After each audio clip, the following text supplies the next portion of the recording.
Baik, terima kasih atas kesempatannya. Selamat pagi Dokter Adi Wirawan, selamat pagi teman-teman semua. Pagi ini saya akan membawakan presentasi kami tentang determinan sosial kesehatan, tentang tinjauan pustaka mengenai determinan sosial kesehatan demam berdarah dengue berdasarkan teori Dahlgren-Whitehead.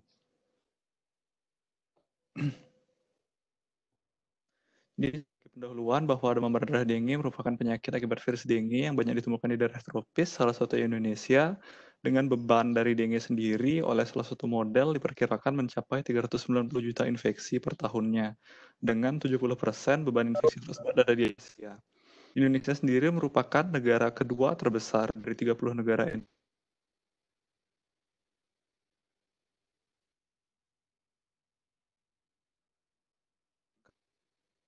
2017 terdapat 68.407 kasus baru DBD. Salah satu teori yang dapat menjelaskan determinan tersebut adalah teori Dahlgren-Whitehead. Jadi dalam presentasi ini kami akan membahas tentang teori Dahlgren-Whitehead terlebih dahulu, kemudian hasil penelitian sebelumnya terkait determinan sosial demam berdarah, serta aplikasi dari teori Dahlgren-Whitehead dalam menerjemahkan hasil penelitian tersebut. Jadi teori Dahlgren-Whitehead ini sendiri disusun tahun 1991 sebagai sebuah usaha untuk memajukan kesetaraan kesehatan. Jadi awalnya dipublish sebagai strategi paper untuk WHO di Eropa untuk menyusun kebijakan dan strategi dalam memajukan kesetaraan kesehatan. Dari teori ini sendiri, determinan kesehatan itu dibagi menjadi beberapa lapisan yang diilustrasikan dalam sebuah model pelangi, seperti yang bisa dilihat di gambar. Dengan di pusatnya terdapat faktor individu, seperti usia, jenis kelamin, dan faktor konstitusional lainnya. Kemudian di lapisan di atasnya terdapat faktor kebiasaan individu, seperti kebiasaan merokok atau gaya hidup. Kemudian di atasnya ada faktor komunitas dan sosial, seperti program komunitas, program masyarakat. Kemudian kondisi hidup dan bekerja, serta yang paling luar, yang paling umum mencakup semuanya adalah kondisi sosioekonomi, budaya, dan lingkungan umum. Aplikasi dari teori ini adalah adanya perubahan kebijakan atau setidaknya perbaikan kebijakan, di mana dari misalkan pada tingkat pertama dari kondisi sosioekonomi umum bisa diambil kebijakan-kebijakan yang eh, memajukan kesejahteraan ekonomi secara umum seperti strategi ekonomi, kebijakan pajak, perjanjian dagang yang dapat memberikan perbaikan ekonomi dalam jangka panjang. Kemudian tingkat kedua kondisi hidup dan bekerja misalkan bisa diberikan jaminan kesehatan dan tingkat-tingkatan lainnya dengan kebijakan yang berkaitan. Hasil dari beberapa literatur yang sudah kami cari, jadi untuk pencarian literatur kami menggunakan dua search engine. Pertama kami menggunakan Google Scholar untuk mencari publikasi-publikasi di dalam negeri karena PubMed kurang mencakup untuk publikasi di Indonesia. Kemudian ada beberapa publikasi dari jurnal internasional sudah terindeks, itu memang kami cari dari PubMed. Untuk keywordnya kami gunakan social determinants dan dengue fever untuk untuk literatur Indonesia di Google Scholar kami gunakan determinan sosial dan demam berdarah. Jadi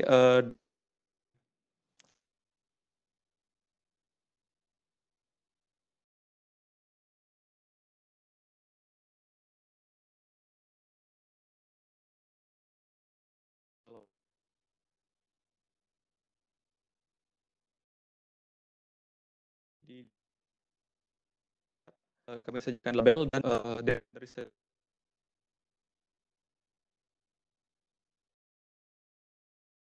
menemukan bahwa faktor kejadian DBD liputi frekuensi buang sampah, kemudian faktor komunitas meliputi biologi pada keluarga, kemudian edukasi demam berdarah dari tenaga kesehatan, kondisi hidup dan pekerjaan meliputi sumber air minum dengan tidak dicantumkan keadaan sosioekonomi yang mempengaruhi kejadian DBD.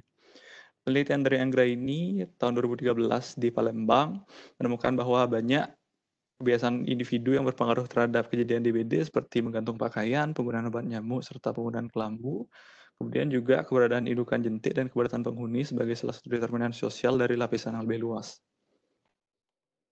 Kemudian penelitian dari Sari dan kawan-kawan, Sari tahun 2018 di Kecamatan Medan Tembung, banyak ditemukan faktor kebiasaan individu yang sesuai dengan penelitian sebelumnya, kemudian faktor komunitas seperti tata rumah, dan kondisi hidup dan pekerjaan di mana keberadaan jentik, keberadaan tanaman hias dan tumbuhan, serta keberadaan tempat penampungan air ditemukan sebagai determinan yang signifikan dalam kejadian demam berdarah dengue.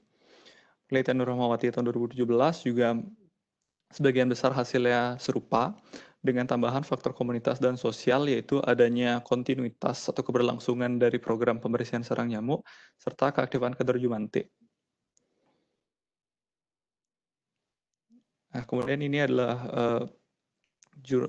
penelitian dari luar negeri yang kami temukan. Jadi ada dari Thailand yang kebetulan demografinya mungkin bisa dibilang serupa dengan Indonesia, dari iklim juga.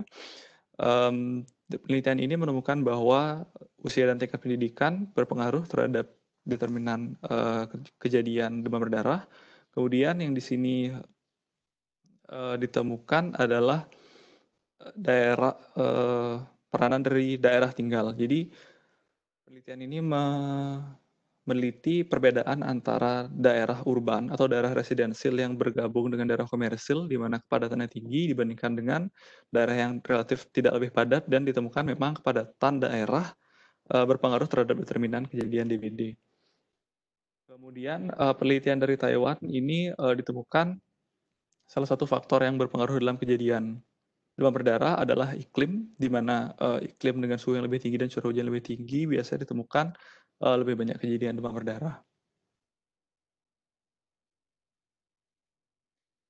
Ini untuk determinan mortalitas, jadi yang tadi kita bahas, 6 penelitian sebelumnya adalah tentang kejadian, inilah tentang kematian.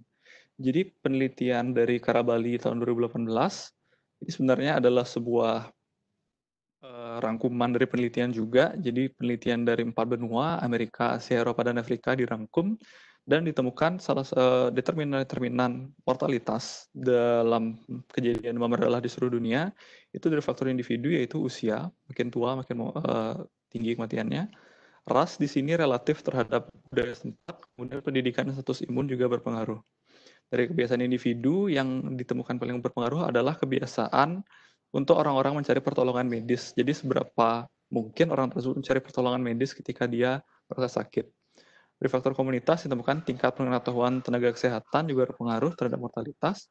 Kemudian akses ke pelayanan kesehatan dari kondisi hidup dan kerja, serta secara umum dari kondisi sosioekonomi, kemiskinan ditemukan sebuah determinan prediktor mortalitas yang signifikan dari penelitian ini.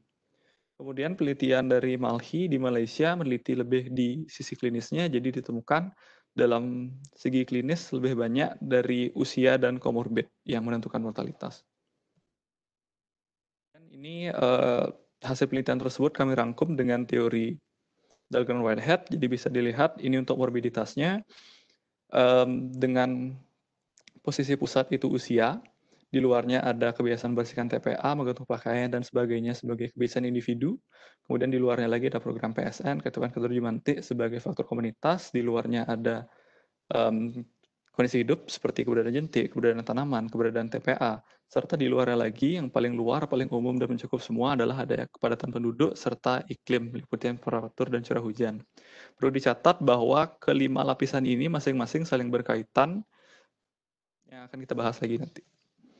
Kemudian untuk mortalitas, di pusat ada usia, ras, sistem imun, dan komorbid. Kemudian di luar lagi faktor individu, ada kebiasaan individu, ada kebiasaan mencari pertolongan medis. Kemudian di luar lagi ada tingkat pengetahuan tenaga kesehatan. Kemudian akses ke pelayanan kesehatan berkualitas, dan secara umum kemiskinan sebagai sebuah determinan mortalitas.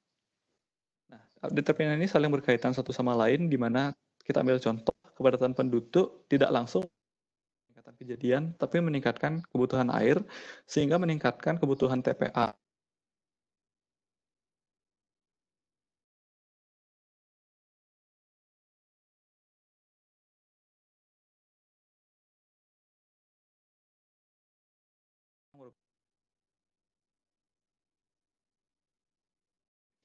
Antara masing-masing lapisan pelangi tersebut dalam menjelaskan kejadian DBD. Namun demikian, beberapa faktor seperti penggunaan kelambu, pembersihan TPA, dan program pembersihan sarang nyamuk justru menurunkan angka kejadian DBD, yang menunjukkan bahwa dalam teori ini lebih menjelaskan tidak hanya menjelaskan faktor peningkatan kejadian, tapi juga penurunan kejadian dari determinan-determinannya.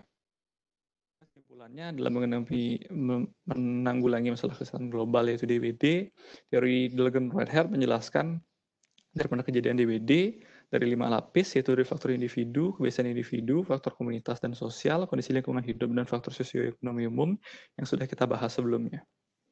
Untuk sarannya, kami menyarankan diperlukan penguatan lebih lanjut, terutama mengenai kebijakan pemerintah, terutama lagi tentang apakah sesuai kebijakan tersebut dengan determinan sosial yang sudah kita bahas tadi. Sehingga hasil pengamatan ini bisa kita jadikan dasar dalam advokasi, sehingga pemerintah dapat memperbaiki kebijakannya untuk mencakup seluruh lapisan model pelangi yang sudah kita bahas tadi. Mungkin itu yang bisa kami sampaikan. Mohon maaf apabila ada kesalahan. Terima kasih banyak. Saya kembalikan ke dokter. Terima kasih dokter. Baik, bagus saja ya presentasinya.